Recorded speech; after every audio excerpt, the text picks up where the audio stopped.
Hi there. Are you ready to go on a super amazing adventure with me? We're going to find out all the secrets about the weather. You know when you're outside and you look way, way up at those big, puffy cotton ball clouds? Have you ever just stopped and wondered, where does rain really come from? How in the world does it get all the way up there? Well, guess what? Today, we're going to solve that mystery. And we're going to do it by following a tiny and very brave little water droplet.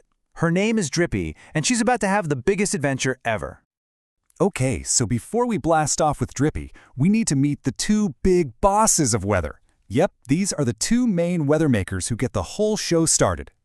First off, what even is weather? It's actually super simple. Weather is just whatever the air outside is doing right this second.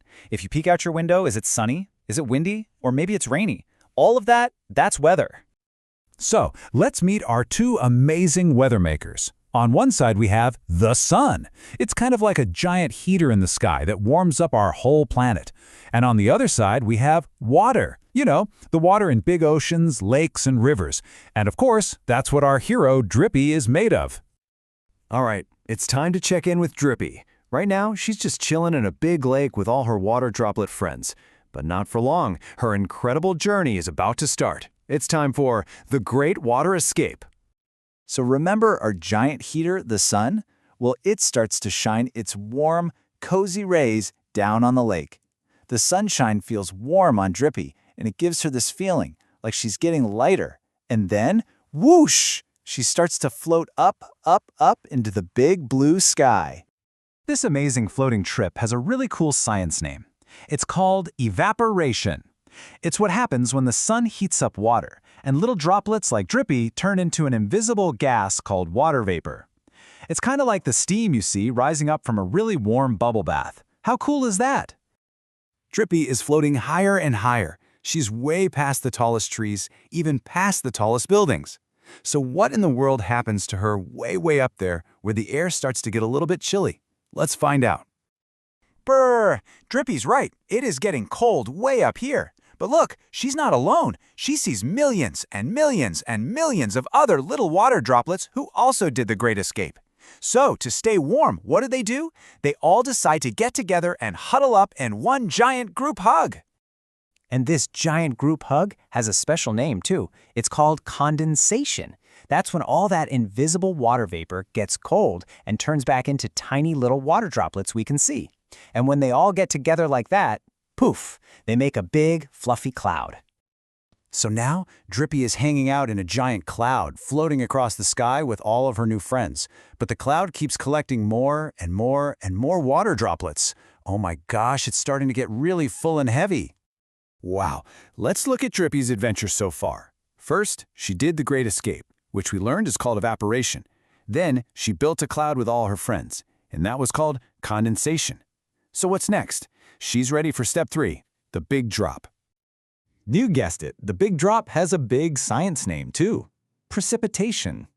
That's just a long word for what happens when the clouds get so full and so heavy that they just can't hold on to any more water droplets. And so they have to let go, and Drippy and all her friends fall back down to earth. But here's something really neat. The way Drippy falls all depends on how cold the air is. If the air is warm, she just falls as a wet little drop of rain. But if the air is freezing, she turns into a beautiful, fluffy snowflake. And get this, if she gets bounced around inside a really stormy cloud, she can turn into a little hard ball of ice called hail. Most of the time, Drippy's trip back down is pretty calm. But every once in a while, her adventure gets a little wild and a little loud. This happens when she's in a big storm. Uh-oh. This time, Drippy finds herself inside a huge, tall, and super-duper powerful thunderstorm cloud. It's all dark and swirling with energy, and the wind is pushing all the droplets up and down and all around. And then, all of a sudden, flash! Whoa! What was that bright light? That was lightning. It's like a giant, super-fast spark of electricity that jumps right out of the cloud. It's how the storm lets out all its bouncy energy. And right after that super bright flash, you hear a boom. That loud, rumbling sound is called thunder. And thunder is just the sound that lightning makes. See, when lightning flashes, it makes the air around it get super hot, super fast, and that makes a giant booming sound. So you can't have thunder without lightning first. Phew, After all that excitement in the storm, Drippy finally gently falls down, down, and lands with a soft little splash right in a flower pot. Her big journey through the sky is over. She's finally back home on Earth. But is her adventure really over? Nope. Drippy is resting now, but pretty soon the sun will come out and start to warm her up. And guess what? She'll be all ready to start her great weather adventure all over again. This never-ending trip is called the water cycle. So, now it's your turn to be a weather explorer. Go on, take a look out your window. What do you see? Is it sunny outside, getting water droplets like Dricky ready for their great escape? Or is it cloudy, with millions of droplets having a big group hug? Maybe it's even raining. What kind of weather adventure is happening right where you live?